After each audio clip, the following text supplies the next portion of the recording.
আমরা কখনোই চাই না আমরা জোর করে ঢুকবো আর আপনার একটা সমস্যা এটা তো আমরা যে এখানে একটা গরু ঘাস খাচ্ছে ওখানে উঠলো কেমনে? আমরা যদি পিছলে কোনোভাবে পা পিছলে পড়ে যাই আমার দাঁত একটাও আস্ত থাকবে না।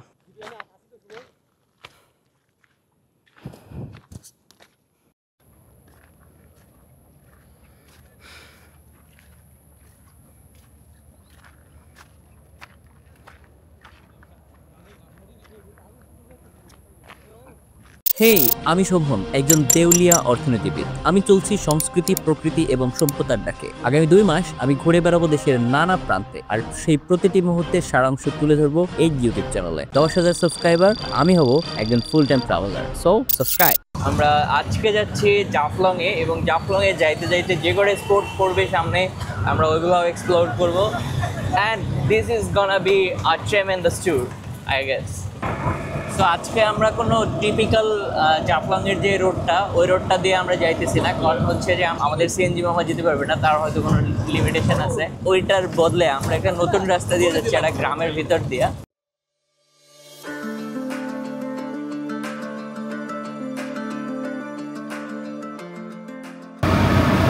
তো আমার কাছে যেটা মনে হয় এই রাস্তাটা কালকের থেকেও সুন্দর রাস্তা। Wake up to reality.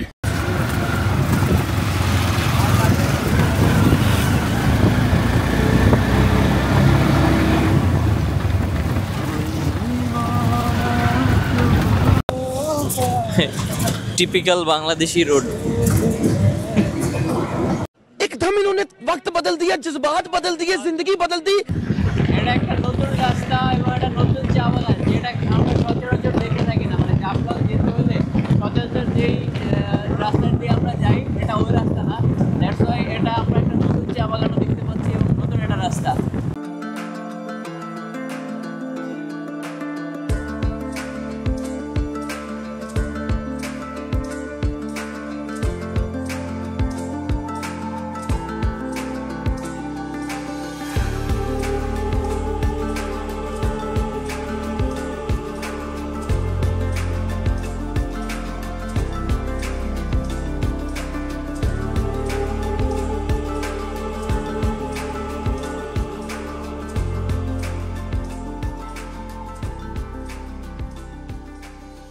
আমরা একটা জায়গায় আসছি, জায়গাটার আশেপাশে অনেকগুলো চা বাগান আছে অ্যান্ড কিছু টিলা আছে, বাট আমাদের মেইন আকর্ষণ যেটা হচ্ছে সেটা হচ্ছে এই যে আমার সামনে ওই যে অনেক বেশি ধোঁয়া দেখা যাচ্ছে, ওটা হচ্ছে মেঘ অ্যান্ড বড় পাহাড়, কিছু ঝর্ণাও আছে। আই গেস এখান থেকে দেখা যাচ্ছে না যদিও ঝর্ণাটা, আমরা আরও কাছে যাওয়ার ট্রাই করবো পাহাড়ের। এই জায়গাটায় আমি আরও আসছিলাম একবার না অ্যাকচুয়ালি 2বার। প্রথমবারে আমি এখানে নামি নাই, ডিরেক্ট জাফলং 0 পয়েন্টে চলে গেছিলাম, এবং দ্বিতীয়বারে এসে এখানে একদম ভিতরে ঢুকে এখানে একটা ভিডিও বানাইছিলাম। মানে ওটা যদি দেখতে চান আমি তাহলে আই বাটনে দিয়ে দিচ্ছি, আমার চ্যানেলে গেলেও দেখতে পারবেন যে শ্রীপুরের পাহাড় অভিজ্ঞতা নামে একটা ভিডিও এখানে আছে। এই জায়গাটা আসলে অনেক বেশি সুন্দর।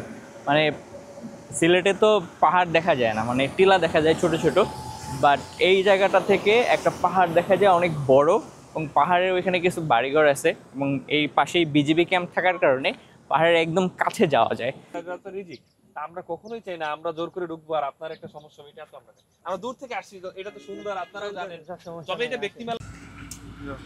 So this is it.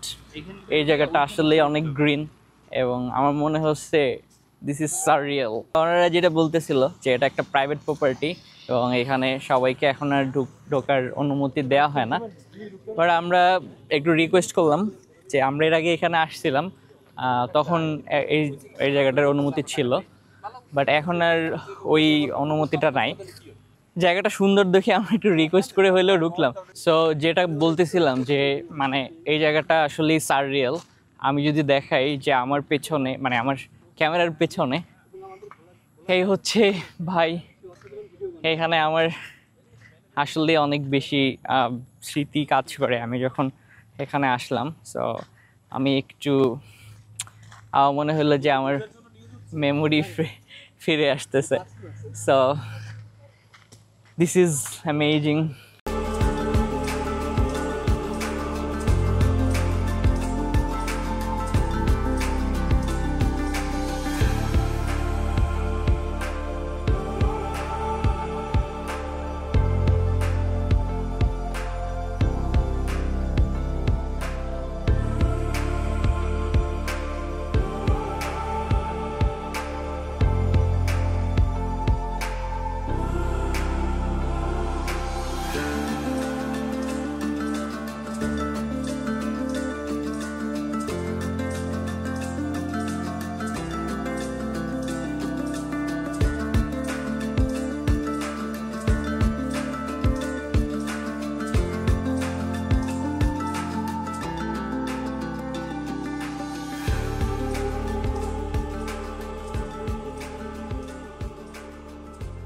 So এই হচ্ছে সেই আম গাছটা যেটায় আমি আগের বার এসে এখানে বসছিলাম।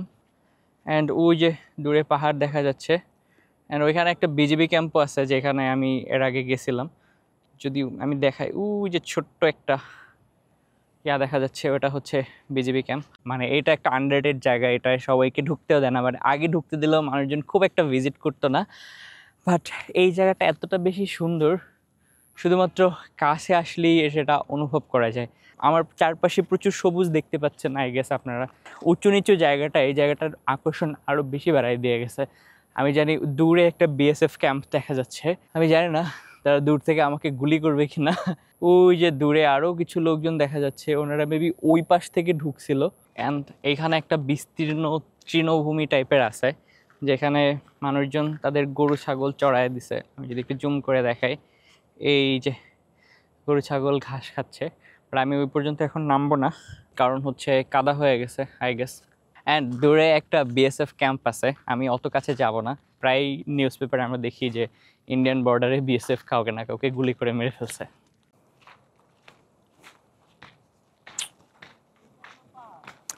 এই পাথুরে জায়গাগুলা, মানে এই পাহাড়ের এই মাটিগুলা বা এই রাস্তাটাই হচ্ছে পাথরে ভরপুর।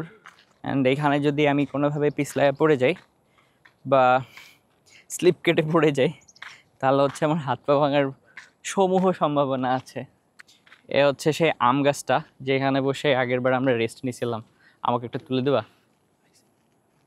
তো এই হচ্ছে সেই তৃণভূমিটা যেটার কথা আমি বলছিলাম। এখানে ওই যে কিছু মানুষজন ছোট জাল নিয়ে মাছও ধরতেছে, অ্যান্ড কিছু লোকজন বসে আছে, তাদের গরু ছাগল ঘাস খাচ্ছে।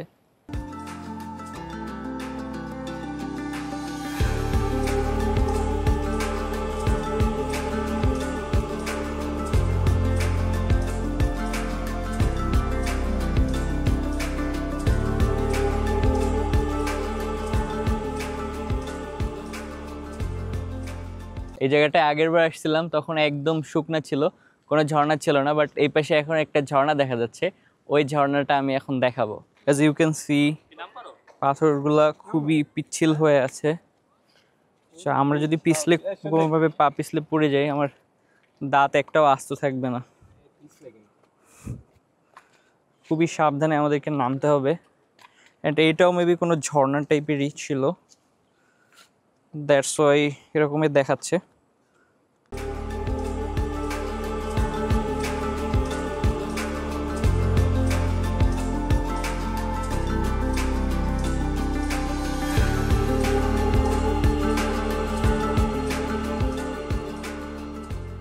আমরা ঝর্ণা খুবই ঝুঁকিপূর্ণ রাস্তা, বাট আমরা অ্যাটলিস্ট ঝর্ণাটা পাইছি। এই যে খুবই ছোট ঝর্ণা, আমি যদি দেখাই, ঘুরে দেখাই, এটা খুবই ছোট হইতে পারে, ছোট্ট একটা ঝর্ণা। But as my friend Sajib says that এটা ছোট, বাট এটা সৌন্দর্যে কোনো কমতি নাই। এখানে দেখি যে এখানে একটা গরু ঘাস খাচ্ছে, ওখানে উঠলো কেমনে?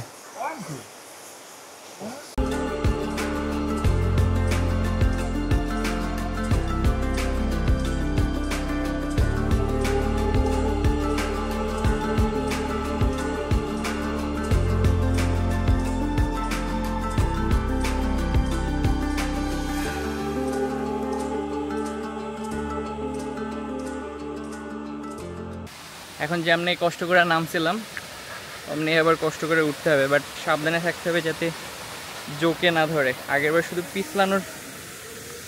পিছলে পড়ে যাওয়ার ভয় ছিল, বাট এবার জোকের ভয়টাও আছে, কারণ অলরেডি দুজনকে দুইটা জোকে ধরছিল। সো এই হচ্ছে বিপজ্জনক রাস্তাটা, এখান থেকে ওঠাটা খুবই টাফ। এজ আই সেইটা আমি পড়ে গেলে আমার দাঁত একটাও আস্ত থাকবে না। ওই যে ওরা কত উপরে।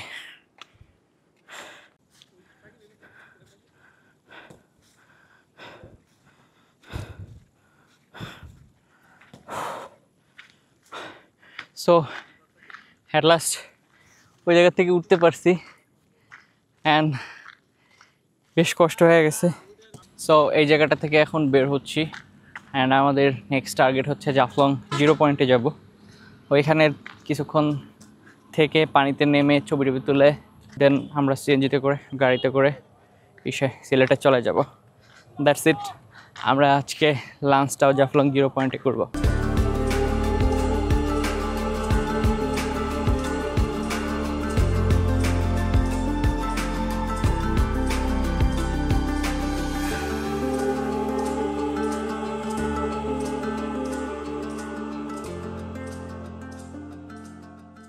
ঠিক আছে মামা, থ্যাংক ইউ।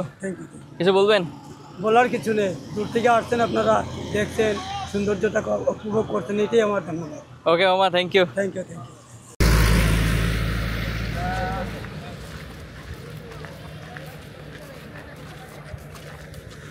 আমার লিটারালি এই জায়গাটা থেকে চলে যেতে ইচ্ছা করতেছে না, কজ আমার কাছে মনে হয় জাফলং 0 পয়েন্টের থেকে এটা বেশি অ্যাট্রাকটিভ অ্যান্ড এই জায়গাটা বেশি ইউটিলিটি প্রোভাইড করতেছে আমাকে।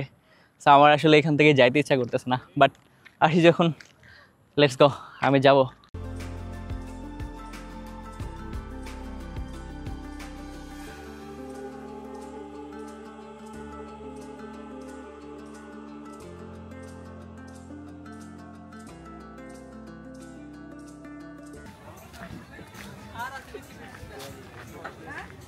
এই ডাবের মালিক কে?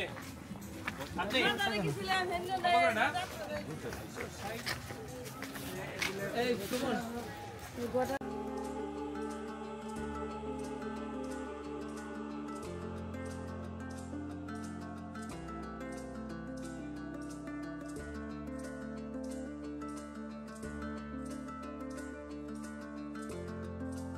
সো আমরা এখন পৌঁছেছি জাফলং 0 পয়েন্টে।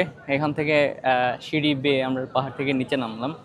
এখানে কথিত আছে যে হচ্ছে 360টার মতো সিঁড়ি আছে অ্যান্ড ওই সিঁড়ির আশেপাশে প্রচুর দোকান আছে অনেক কিছু কেনার জন্য। অ্যান্ড পেছনে অনেকগুলো নৌকা আছে, এই নৌকায় করে আশেপাশে অনেক বেশি ঘোরা যাবে। অ্যান্ড আমরা একটা নৌকা হায়ার করলাম। কত টাকা রাখছে আমি লিটারেলি জানি না, ওরাই সব কিছু করছে। অ্যান্ড আমি এর আগে কখনো জাফলংয়ে নৌকায় ঘুরে নাই, হেঁটে হেঁটে দেখে দেখে ঘুরছি। আজকে নৌকায় ঘুরবো, দেখা যাক আমাদেরকে জাফলংয়ের এই নৌকা কত দূর নিয়ে যায়, কোথায় নিয়ে যায়। Let's see. এটা একটা ছোট্ট একটা টিলা, এটার উপরে একটা বিজিবি ক্যাম্প আছে। এখানে আমার একটা ছবি আছে শুয়ে থেকে।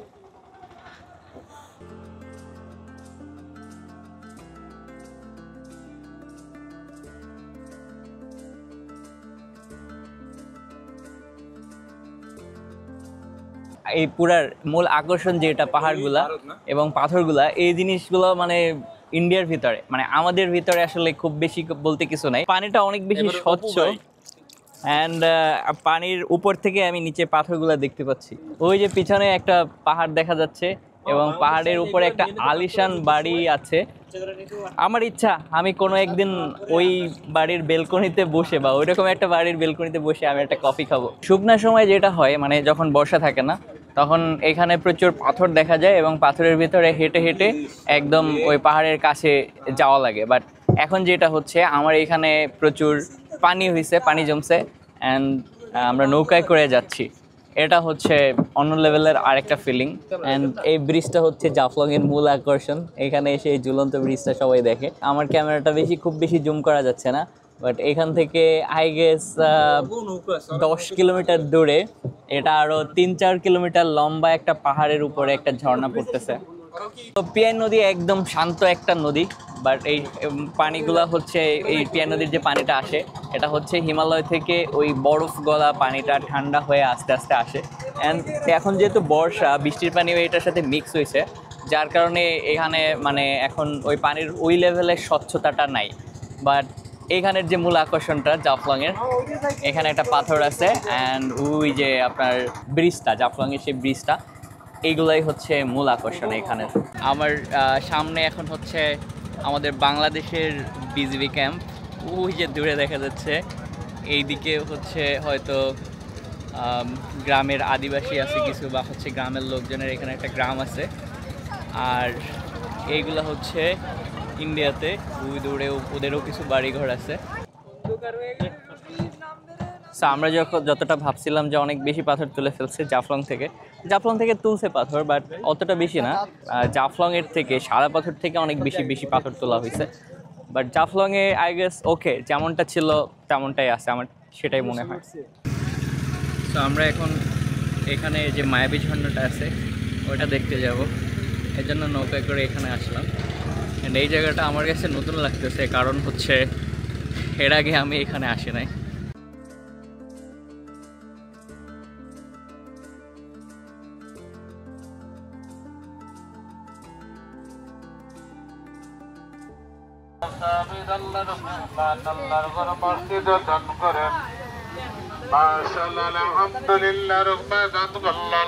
সো আমার পিছনে ঝর্ণা দেখা যাচ্ছে, সবাই উপরে উঠে উঠে ঝর্ণাটায় উপভোগ করতেছে। ভাই এই জায়গাটাও আসলে সাররিয়াল। আমি যে জিনিসটা বলছিলাম শ্রীপুরে বসে, যে শ্রীপুর জায়গাটা আসলে সাররিয়াল, এটাও সেম। মানে এত বড় একটা ঝর্ণা আমি এর আগে কখনো দেখি নাই, যেহেতু আমি এর আগে হচ্ছে বান্দরবান বা হচ্ছে রাঙামাটি পার্বত্য চট্টগ্রামে আমি ঘুরি নাই। দ্যাটস ওয়াই হচ্ছে এত বড় ঝর্ণা আমি দেখি নাই। অ্যান্ড আমার পিছনে যে গাছগুলো দেখতেছেন এটা একটা পাহাড়, এই পাহাড়ের উপরে হচ্ছে প্রচুর গাছ আছে, সেখান থেকে ঝর্ণাটা নেমে আসছে। আচ্ছা, আর একটা ব্যাপার, সেটা হচ্ছে আমার মাইক্রোফোনের চার্জটা শেষ হয়ে গেছে, অ্যান্ড যার কারণে আমার মনে ছিল না যে আমি রাতে চার্জ দিয়ে রাখবো। দ্যাটস ওয়াই মাইক্রোফোনের চার্জটা শেষ হয়ে গেছে, এজন্য আমি হচ্ছে আমার আওয়াজটা একটু নয়েজি লাগতে পারে। Pardon me for that.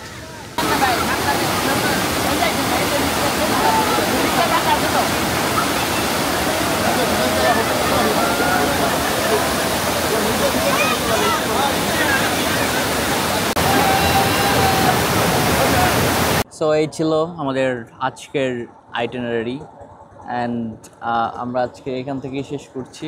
Sreepur view point যেটা ওটা দেখলাম, এরপরে হচ্ছে জাফলংয়ের 0 পয়েন্টে আসলাম এবং হচ্ছে মায়াবী ঝর্ণাটা দেখলাম। অ্যান্ড আজকের আইটিনারিটা এখানেই শেষ হচ্ছে। নেক্সট ভিডিওতে দেখা হচ্ছে। নেক্সটে আমরা হচ্ছে আগামীকালকে উঠে শ্রীমঙ্গলে যাব, অ্যান্ড শ্রীমঙ্গল থেকে বাকি কথা হবে। দ্যাটস ইট, তারা।